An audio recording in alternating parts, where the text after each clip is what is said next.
All right, guys, welcome back to Aim Betting Sports. Yep. Yeah, myself, Owners over here with my brother Irshad. We're here after a tough week one, just ready to recap everything that went down in week one NFL football. Yep. But we're excited for week two. But before we get into week two, we are here going to recap and just give a structure for all the new listeners that are out there. Week one, we know is gone. It's behind us. Done and over with. Done over. I don't want to talk about it. But here we go. What we do here at Aim Betting, we give you guys a podcast that comes out before Thursday kickoff. You also get one before Sunday kickoff.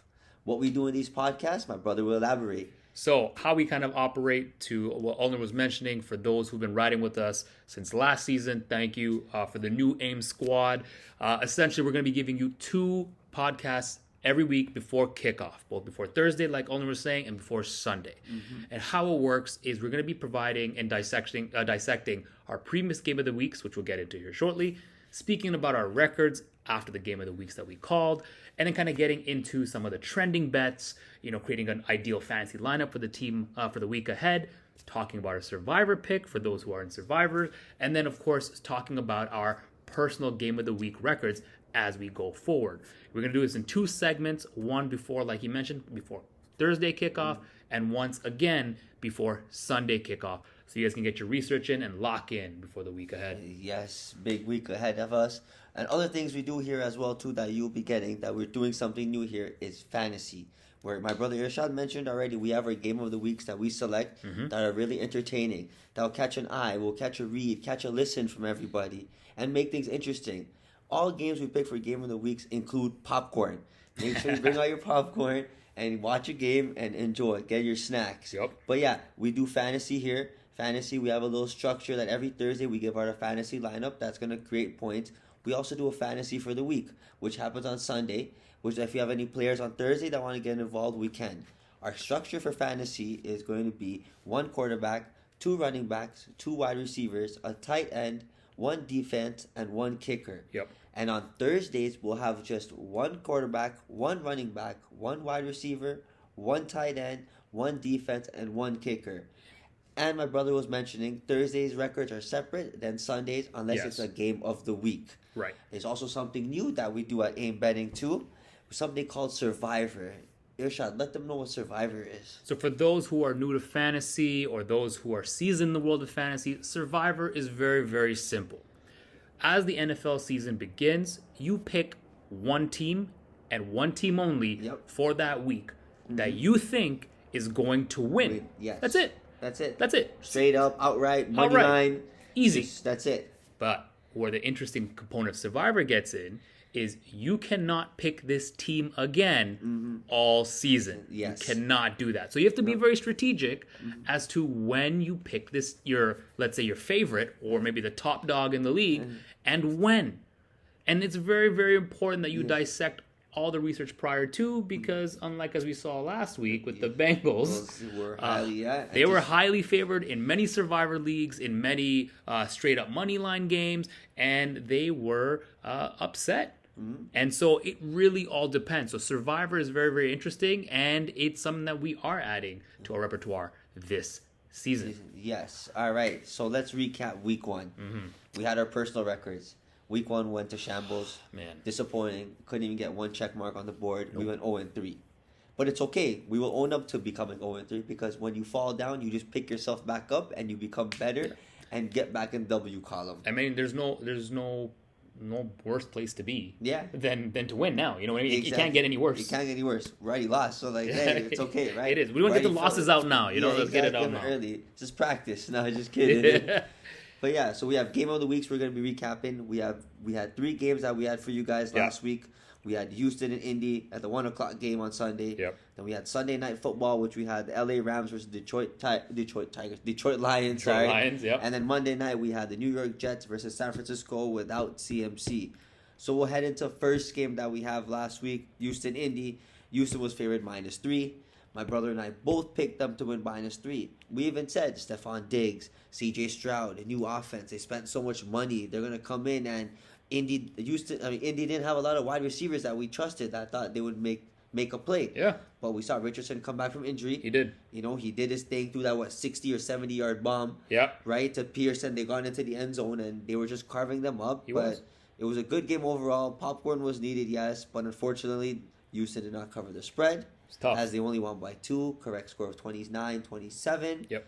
That's our first loss we had early. And then we thought it would get better. We're like, get the loss out of the way. So we had to wait all the way till when? Sunday night football. Where another bowl of popcorn was made. And then what happened there, Irshad? Oh man, that was tough. It was battle of the X's as we called it. We Vegas had Detroit favored by 5.5. By the time we made our bets, we had called LA at plus 4.5. Yes. Unfortunately, once again, we both called the exact same thing, but we were incorrect. And like Ulner's point, we are owning up to it. Yes. There were some things that maybe we missed time, sure, but the Lions ended up winning 26-20 over LA. That being overtime. In overtime, might we add, right? So it was one of those opportunities where it actually was a tie all the way through, and by NFL rules, the person who calls the coin toss gets first possession, and if they score a touchdown, game's over.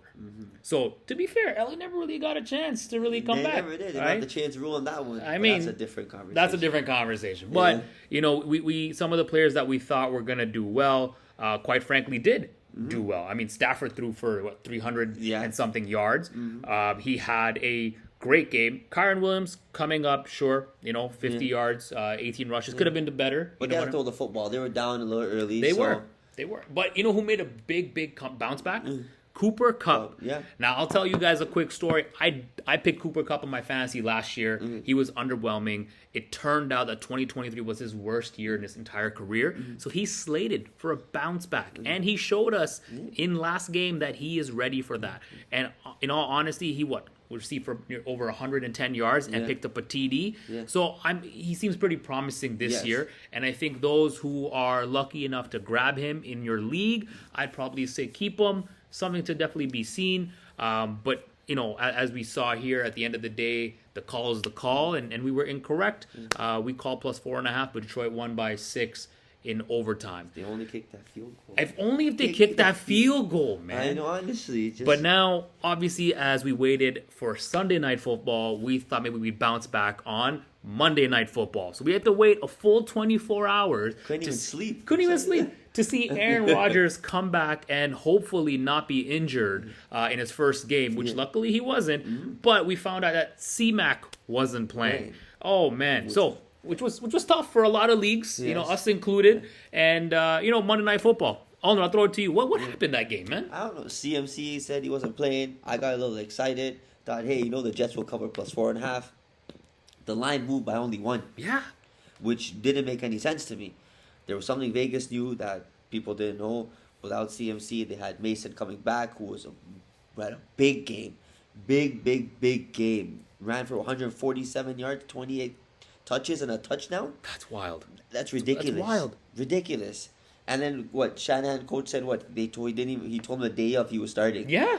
So for someone that caliber to show up and come on and play, just hurt our wounds. Like he carved it up. Yeah. But the Jets played nice though. They did. They 100% did. They had a few bounces. They had that one. Brees Hall was running fumble. That's a possession right there. Yeah, that's tough. Right? That's a possession right there. You lose by what? Yeah. 13 points. That's a touchdown. You're down by 7 almost or 8. And which makes it a game. Which makes it a game. Then after that too, they had the Wilson throw where it got tipped and then it got picked up. Yep. They were carving that drive too. They were coming down. That's another touchdown give and take, or even a field goal. Yep. You would have covered the spread, but we can't take that back. But they showed glimpse of playing properly. Aaron Rodgers was being his MVP player. Yep. But San Francisco is just another beast. They are. Like, they are both with and without C-Mac, which actually leads us to see is that they are still a championship caliber team, and both with and without C-Mac. And I think that's what differentiates championship caliber teams with second, third, or even just runner-ups in the league is you should be able to play without some of your stars. Yeah. Right? And still keep up a fight. Right? And I get it. If you lost Rodgers, if you lost Mahomes, or if you lost like Lamar Jackson, these are big things. But if you're able to live without your wide receiver or your running back and you're able to win because your depth is taking over, I think I think you're in a good position. Oh, really right? good position. Really, really good. And I mean, we called it last time, like, with respect to the Jets' offensive linemen. Yeah, being top 5. Being top 5, they weren't going to let Aaron Rodgers get injured again. And I think they arguably did a good job in that. He got sacked once.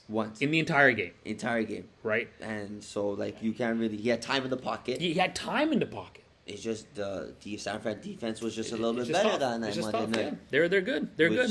Which at the end of the night was even a worse sleep because we had to go to sleep over 3. Yeah. And to add insult to injury for those who were watching that game, this comes at the heels. Was it 32-19? It was at 49ers won. This comes at the heels of Ayuk being on a snap count. Yeah. This comes on the heels of him not being, playing at his full potential because he's a little rusty. He missed a lot of training camp. Well, yeah. So had he actually been playing, this could have been a blowout. And to Ulner's point, Breece Hall losing the fumble in the first, half of the first quarter? The reality of it is Breece Hall was poised to be a top 3 running back this year. He can't be making mistakes like that. Yeah. He simply can't. I get it happens, but someone of his caliber, it can't be. It can't be. But just like us here at AIM Betting, we're like Breece Hall. Yep. We fumbled early. Yep. We'll learn again. Of course. We won't do it again. We'll cover. We're going to come back stronger. Yep. So we're going to be here. Week 2 is ahead of us. Good things are coming. That's it. But yeah, we owned it here at AIM Betting. 0-3 week 1. Week 2 is looking a lot more promising. Yeah. But before we get into week 2, we're going to talk about fantasy, what we had last week for week 1. Yes. So as our players standard, we had our quarterback at CJ Stroud. Yes. We had 2 running backs, CMC and Breece Hall. Yeah. CMC didn't play. We nullify that. Void. We got 2 wide receivers in Olave and Tyreek Hill. And then we had our tight end in Laporta. We had the Bengals defense. And then we had Young Ho Koo as our kicker. Yeah. My brother, what points did we get? How did we do in fantasy last week? So, AIM Squad, our goal is to help you build out a fantasy lineup for the week that gets you past the century mark. We want to make sure we're able to help you and give you something to think about that gets your players above the 100-point mark.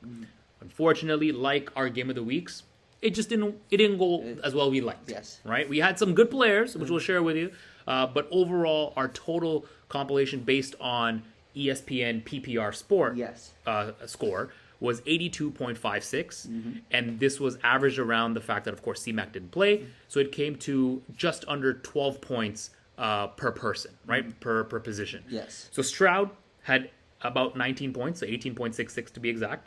Breece Hall, 18.3, and that fumble obviously cost him that 2 points, otherwise we'd have had a nice 20. Olave had 3.1, so a little underwhelming game for New Orleans on that one. And Tyreek Hill had 26, in spite of the fact of him being thrown off due to the traffic stop, as we'll eloquently call it. Yeah, the traffic stop. The traffic stop, right?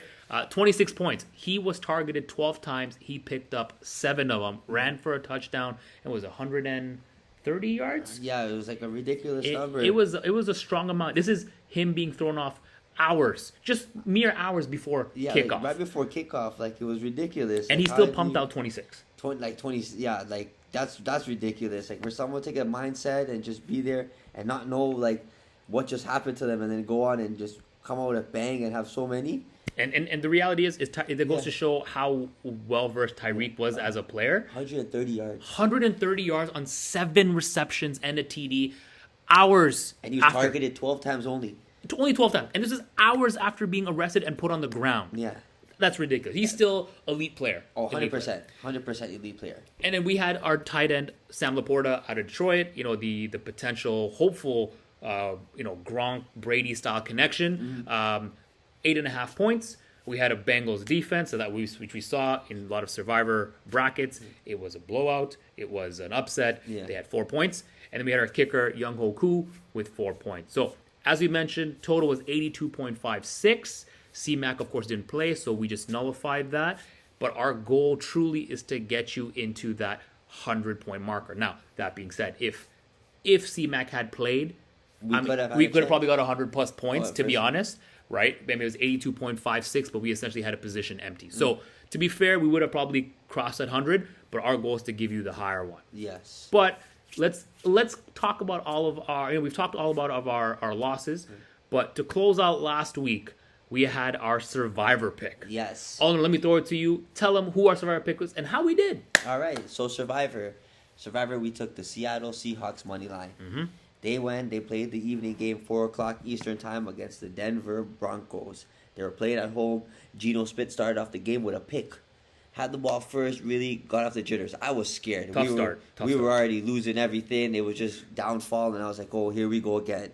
But then you don't count out the 12 men. Nope. You don't count them out. They come on strong. They came out strong. They had fun. They played a good game. They got the W for us. They got Walker running like he's a beast. Geno Smith pretended like he was just drafted back in like Jets days where he was putting the Jets on. I don't know where he came from, but he's been hitting the gym. And yeah, their defense played really nice. You know, they got to Bo Nix. They picked them off twice, close towards the end zone too. Even though they gave up a safety, they picked them off when they needed to. The defense stepped up when they had to. So that was a big hit for us. So now Seattle, we cannot see you for the rest of the season. Yep. Fly, Seahawks, fly. That's it. At least we were able to recoup something. Yes, that was a bright side. One. Put that a was smile on my face. Yes, because that was one team that could have. You know, fantasy we can always play again. Game of the weeks we can always play again. But Survivor, that would have been tough. That would have been over. Yeah, that would have sucked. That would have. Yeah. But here we are. We were able to retrieve arguably maybe the big sequence of Survivor of the one that mattered first in week one. Yeah. So that we live to fight another day, sir. Yes, we do. Yes, but, we do.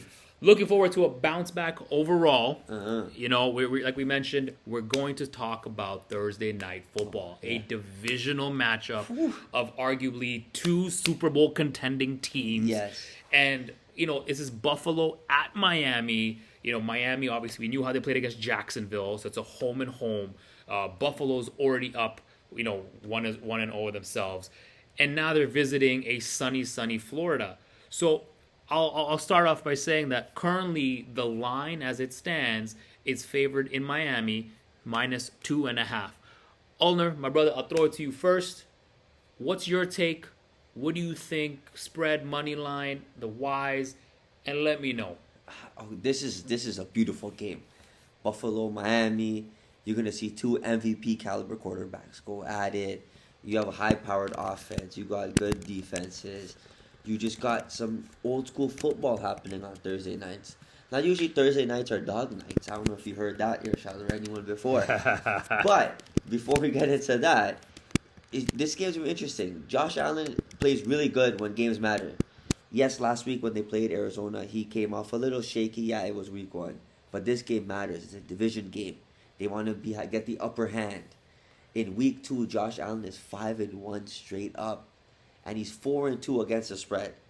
Now, don't get it wrong. -2.5 Miami is very low after the game they performed. Yes, they didn't play to their full caliber against Jacksonville. Jacksonville was up. You know, they were scared to take a loss. Buffalo, same thing. Arizona came back. But it was a good game. Both came out. Both got the W. Now they're here. Tua, Tyreek Hill connection. You know they can light it up. Fireworks. You have Josh Allen, who is a playmaker. It doesn't matter who is on his side. You have players like Shakir, who last year came up and was just there. And you have, who else do you have on that team? You have Curtis Samuel coming up too, who's also there too. Yeah. Right? Curtis Samuel. Yeah, exactly. You have Coleman. And you had a lot of people. You have Hollins, who's a third string wide receiver, scoring a touchdown last week for them. And so you see Josh Allen, who can create, and then you have James Cook, who's in the back. He's also deadly running the football.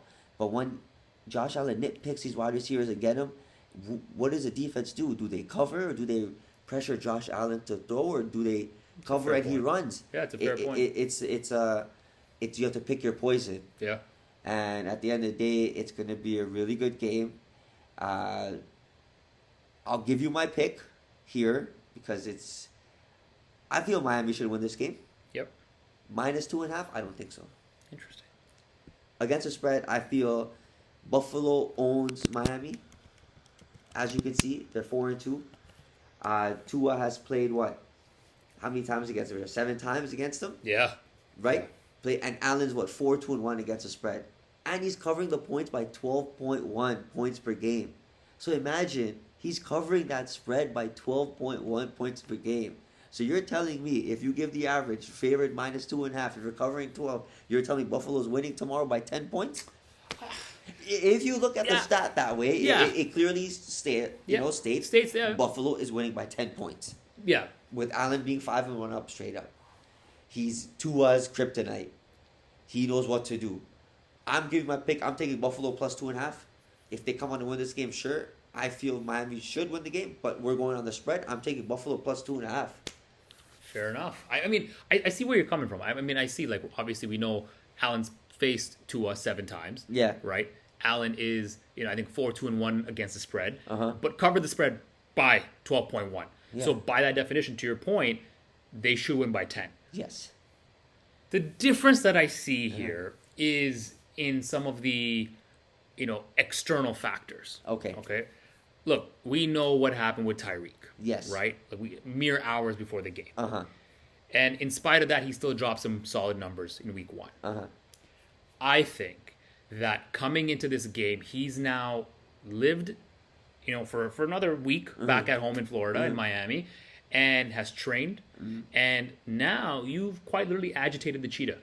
Yes. He still was able to play a formidable game, but now he's had a week of rest with that level of agitation, with public support, with head coach's support, with the entire organization of the Miami Dolphins. It is going to be a game where he's out of the cage and he's going to be capturing not just 7 out of the 12 targets. He's going to be capturing 10, maybe 11, if not all 12. So, yeah. Okay? His yards after carry, I wouldn't be surprised if he surpasses, nearing the 200 marker yards. I honestly wouldn't be surprised. I think he's hungry. I think he's upset. I think we're going to see some interesting plays. I mean, you're going to see slant routes. You're going to see streaks. But you're also going to see, I wouldn't be surprised, some interesting flea flickers. I wouldn't be surprised if you see him rushing from behind, kind of similar to what we saw with Debo in San Francisco in week 1 in Monday. I wouldn't be surprised if you see Hill doing that, because similarly, you're going to have someone like Waddle also getting open, right? I think Waddle's going to come out with a big game himself. Yeah. People are going to start closing out. But to your point, who are they going to close out? Yeah. Right? There's too many. Just the way Josh Allen could throw, he has an arm or he has legs. For sure. Tyreek could also do the exact same thing. Yeah. So, yes, I think statistically, sure, Bills look like they have the edge. I think that this year, Tua is going to make that happen. Right? Okay. I really truly think. I mean, we know since 2005, Dolphins are 14-19 straight up, right? At home in weeks 1 to 4. But this is, we're talking from 2005. Yeah. But we're in 2024 going on 25. The generation's changed. The era football has changed. Yes. Right? Tua is 4-1 straight up. Yes. In that marker. Mike McDaniel, 4-0. 4-0. So I'm thinking that based on the change, based on the agitation that everyone's feeling, based on how his entire team's going to ride for Tyreek Hill, I think that, yes, it's going to be a shootout. I think it's going to be a back and forth. I think over-under was 48.5. So people are expecting it to be a high-scoring game. I'm not speculating on the over-under, but I mean, I do think it's going to be high-scoring. Yeah. But I do think that at its core, like our spread, I'm calling Miami minus 2.5. Okay.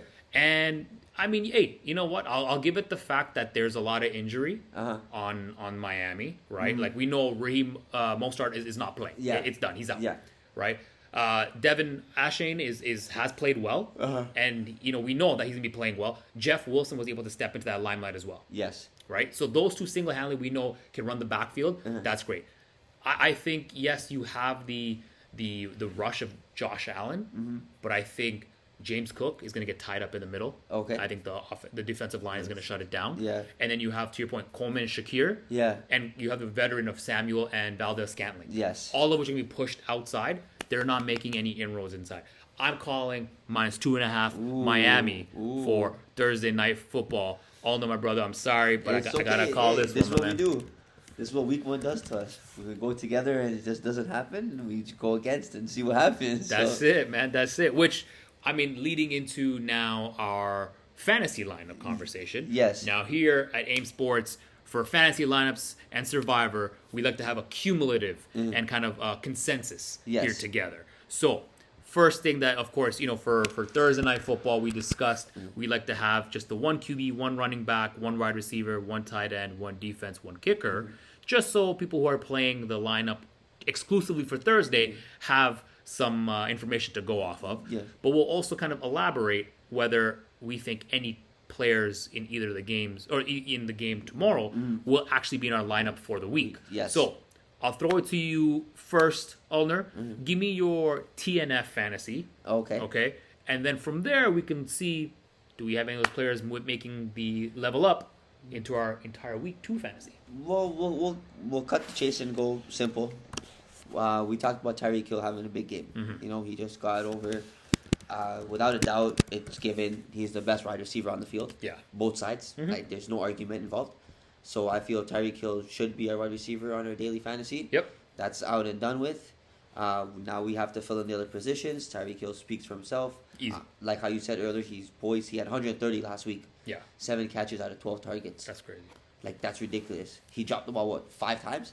So, If anything, and it's not even he dropped it. It could have been deflected. Could have been deflected, The quarterback yeah. could have overthrown him. So, Easily. give or take, right? Tyreek Hill, locked in, wide receiver, daily fantasy, Yeah. like we're in it. Now it gets to the hard part. yeah. It gets really to the hard part on who do we take as quarterback? Do you have a Josh Allen style running, or do you have a Tua who can do both? But Josh Allen can also do both too. He can. And he's coming off 4 TDs 14, last 2 week. he ran and 2 he threw. So he's versatile. He's capable. He's versatile.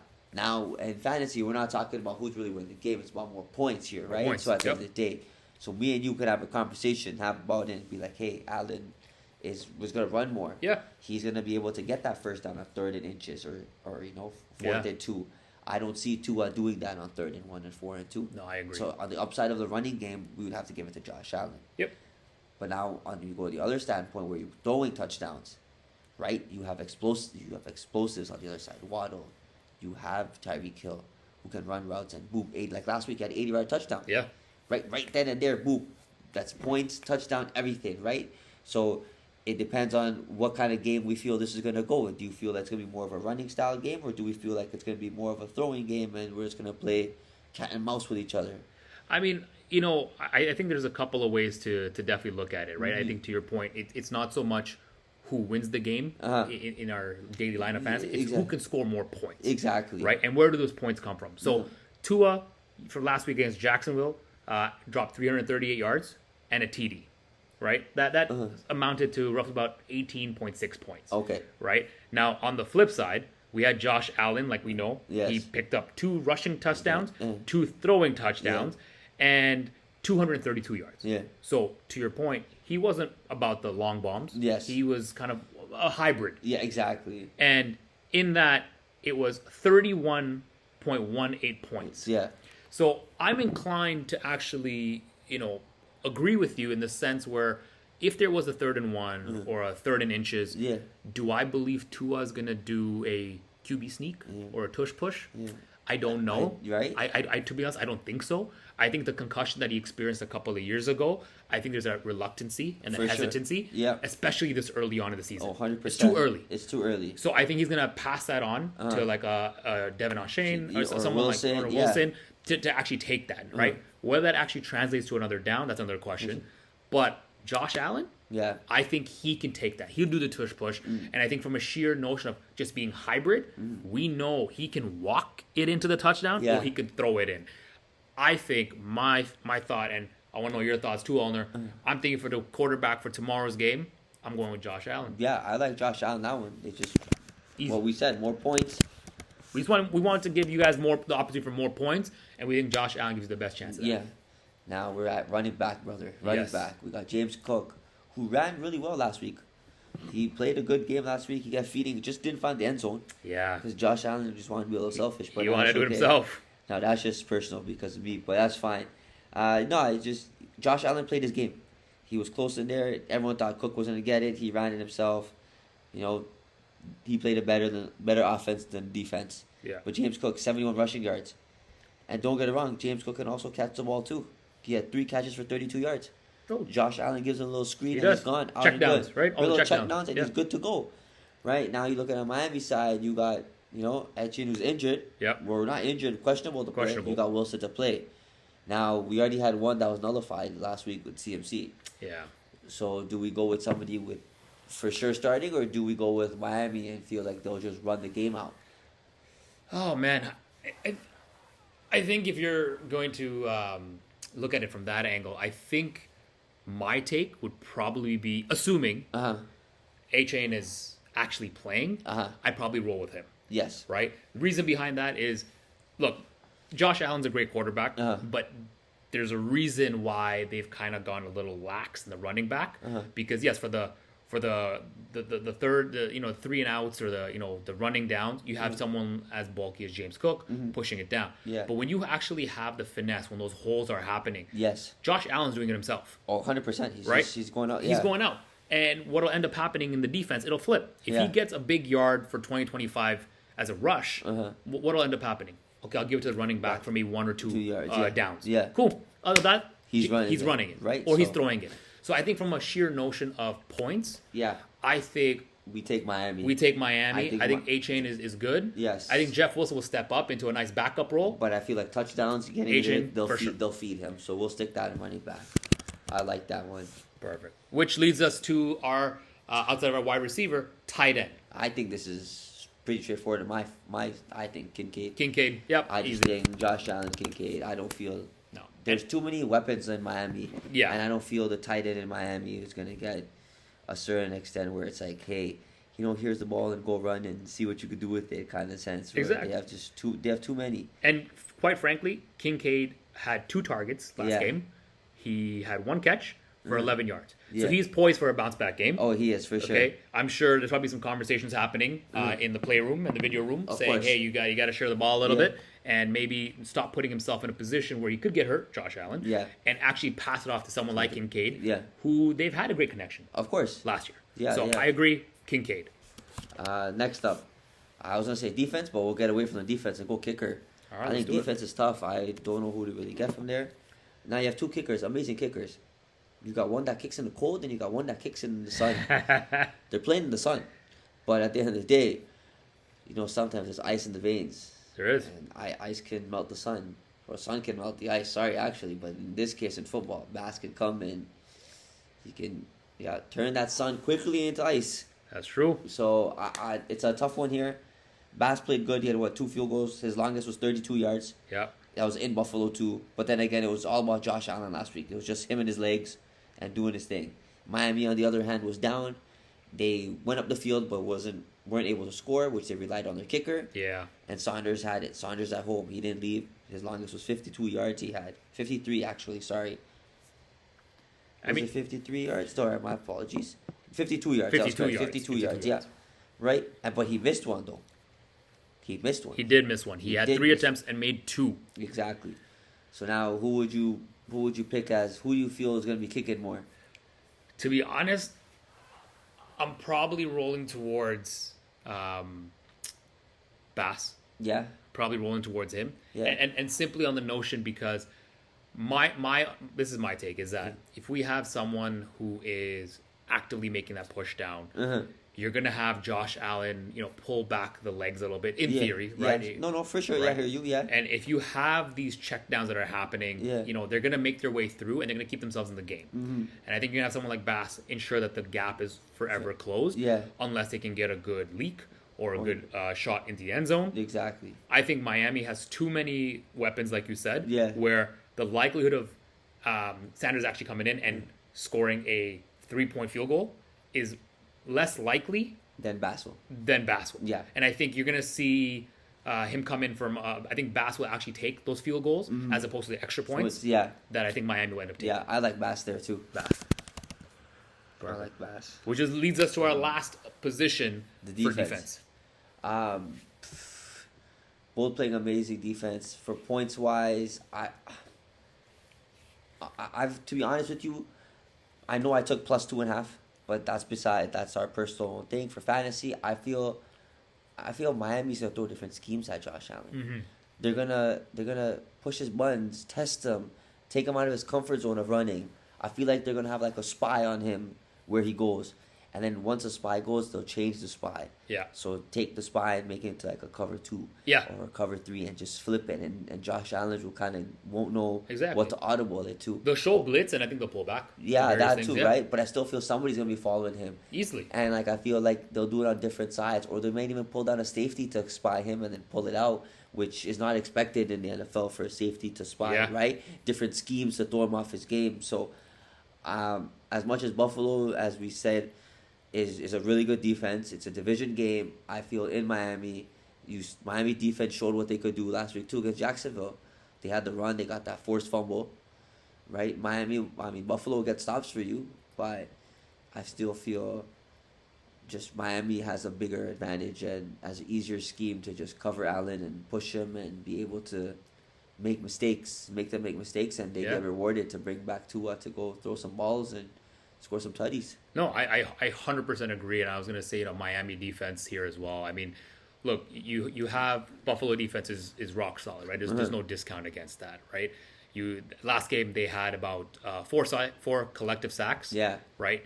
Dolphins had 3. Yes. But on the flip side, you have to remember that Josh Allen lost the fumble.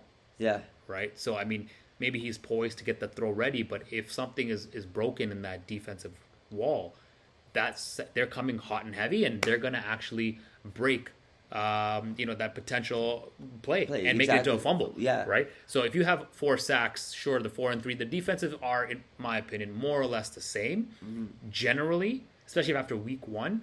But to your point, everyone's so focused on the Josh Allen show that I think that Miami is brewing up a unique scheme on the defensive side. That the intention is to quite literally throw Josh Allen off and break through that enough to throw him off, just so they can break through the defensive guard and actually be able to sack him or force a fumble again, right? And I think that's what we're going to continue to see, right? We have Buffalo with 5 QB hits last week. We have Miami with 4 last week. And Josh Allen is I think a little bit more elevated than the quarterback last week. Yeah. Right. It makes sense. Which I think is going to happen, but I think that's going to be a showcase where another reason why defense in Miami is going to take the cake. Yeah, exactly. And the Sun, I feel, they're going to come out, pressure Josh Allen and just throw him off his game. Yeah. So, all right, guys. So, AIM Sports fantasy lineup for Thursday. We got Josh Allen as our quarterback. Yeah. We got Miami running back Etienne. We got Miami wide receiver Tyreek Hill. We got Buffalo tight end and Kincaid. We got Miami defense, and then we got Bass as our kicker. Exactly. Now, what we'll also make sure for those who are listening, may have forgotten, this is not our week 2 fantasy lineup. This is just our Thursday night fantasy. Just Thursday. Yeah. Just Thursday. For those who are playing just like the 1-game fantasy lineups, we thought we'd share with you. But Alden, let me throw it to you. Do we have any of these players making their way into our permanent spot for week 2? And the answer is yes. Okay. Ding, ding. We got Tyreek Hill. We think Tyreek Hill is poised. If you look back at it in fantasy reasons, it was CMC, Tyreek Hill 1-2 duo. Yeah. Going first and second. As we see, CMC was out week 1. Yeah. Tyreek Hill is favorite for number 1. Offensive player of the year. Easily. We continue the trend. Tyreek Hill speaks for itself. Yeah. With CMC, might not even be playing next week. Again, too, Tyreek Hill could lead offensive player. Yeah. So, yes, in our fantasy lineup for week 2, we have Tyreek Hill, who is also in our Thursday fantasy lineup daily, which is separate. Yes. But in our football lineup for week 2, we have Tyreek Hill in there as locked in as one of our wide receivers. Yes. And I think he's going to have a great game. I think he's an amazing game. Which leads us, to our survivor fantasy angle. So this is pretty simple. Do we think, or are we going to pick Miami or Buffalo for Survivor for week 2 this week? Nope, not a chance. Nope. No. Don't even come at me. I don't even want to hear it. This is going to be too tight of a game to call. Win-win risk. These are 2 great teams that I think eventually could be winners in a different week. Yeah. At some point, but against one another, no, thank you. You asked me, the game's tied.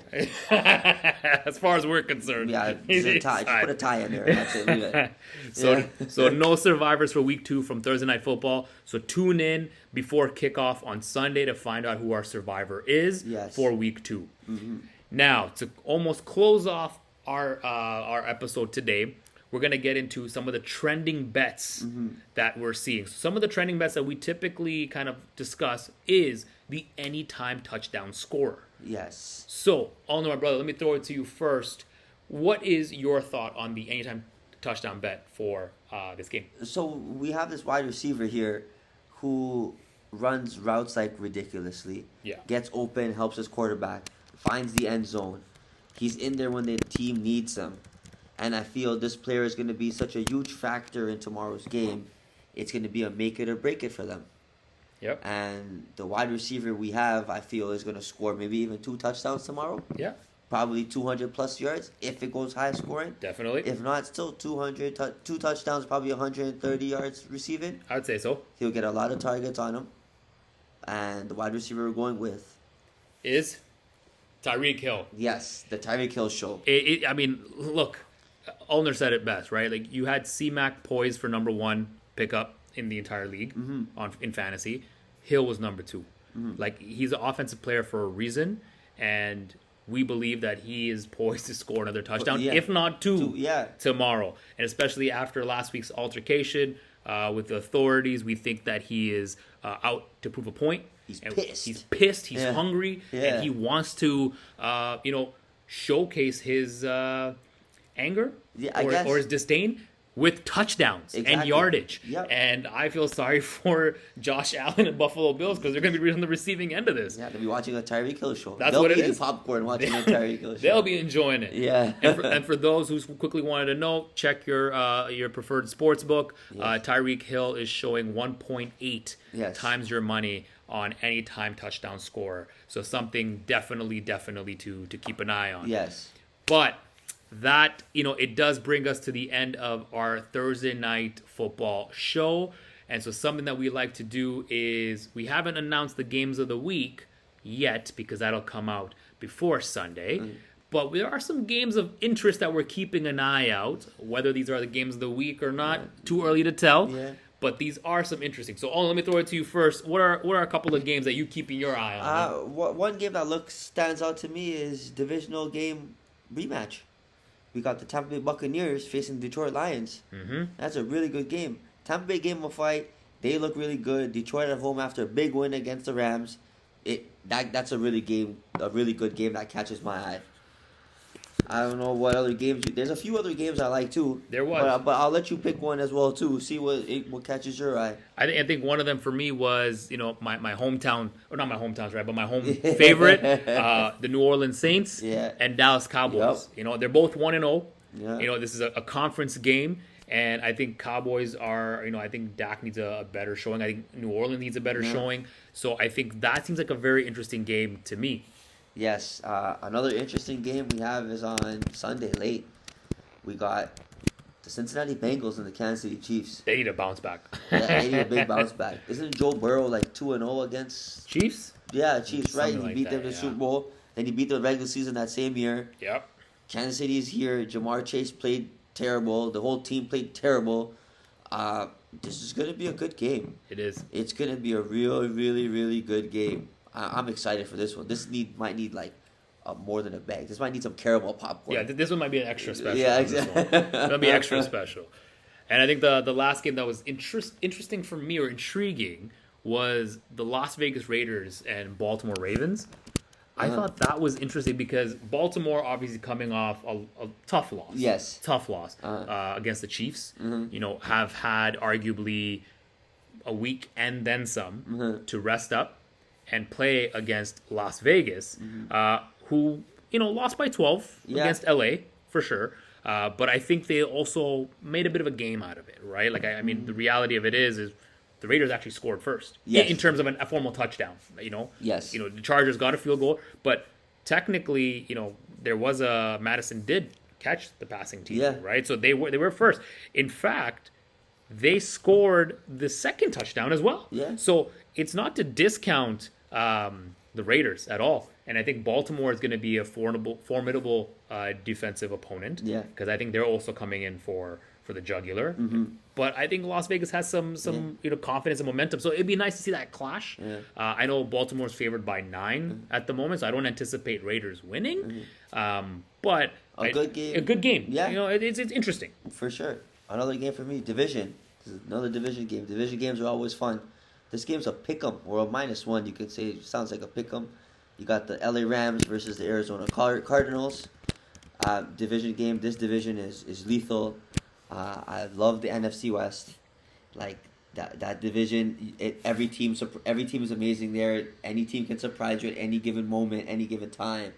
You could see what Kyler Murray did last week against Buffalo. You got Harrison Jr., who wasn't getting targeted, and it's in the media. They're going to throw some more on him.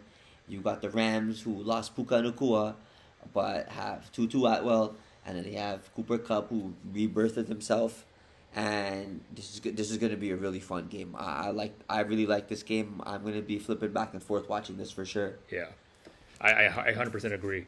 And I think the last game for me that I think that might be of interest is, just because I'm bullish on them in the year, is Houston and Chicago. Yeah, Sunday Night Football. Sunday Night Football. And I think this is a good headliner for Sunday Night Football. We obviously talked about Houston, right? We had them last week. They did win. They didn't cover, unfortunately.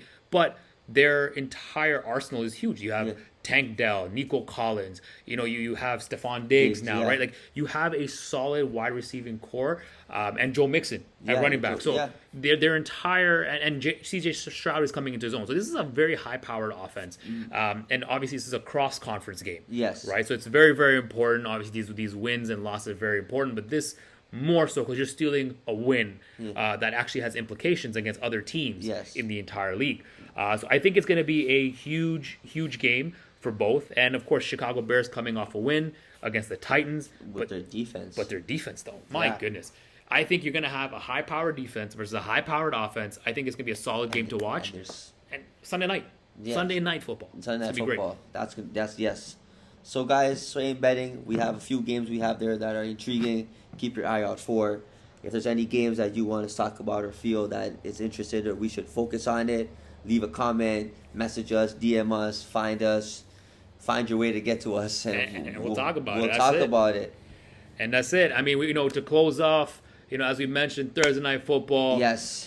We got Buffalo and Miami. Currently lines at -2.5 Miami. I, myself, Urshad, am calling that line and calling -2.5. Aldo, my brother, is calling +2.5. Bills Mafia. That 12th man for their team is real. Now whether or not Buffalo wins is one thing, but he's anticipating it definitely is going to be a close game at +2.5. Yes. Our fantasy lineup, let them know what the fantasy lineup is tomorrow, brother. Before we get into fantasy lineup, so the record for Thursday Night Football is separate than Sunday Football. Yes, that is very important to know. So this is a Thursday Football. We were 0-1 last week. We both had Baltimore, but week 2 we're against each other. This is going to be exciting. And the reason we do that, for those who are new to football, is because certain teams, especially as the season goes on, won't actually get the full time to heal and recoup. Yes, correct. So some of these teams will actually play on Sunday and then play again on Thursday 4 days later. For physical sport, it just may not do justice to actually keep them consolidated. So we do account for our record, but we are keeping it separate. Yes. And then so for our fantasy lineup for this week, for Thursday, for tomorrow, we got Josh Allen as quarterback. We got Etienne as a running back. We got Tyreek Hill as wide receiver. We got Kincaid as tight end. Miami defense. And we got Bass as our kicker. And we're moving Hill to our permanent locked up for week 2 for our wide receiver. The rest of the spots, TBD. Tune into next episode. So, tune in before Sunday kickoff. Yep. And then Survivor. We have no Survivor. Tune in for that too as well. Tune in for that one because we're going to announce our Survivor for week 2. And the trending bet that we're also betting on is anytime touchdown scorer for Tyreek Hill. The Tyreek Hill show tomorrow. That's what's going to happen. That's what it is. Get the popcorn ready. We love popcorn over here. Popcorn all day, every day. That's it. So from Aim Betting, Urshad, Elnor, we're out. Enjoy week 2, Thursday Night Football. Bet responsibly. Bet with sites that you bet on. Bet for fun. Just do responsibly. Have a good time. Enjoy Thursday night. Peace.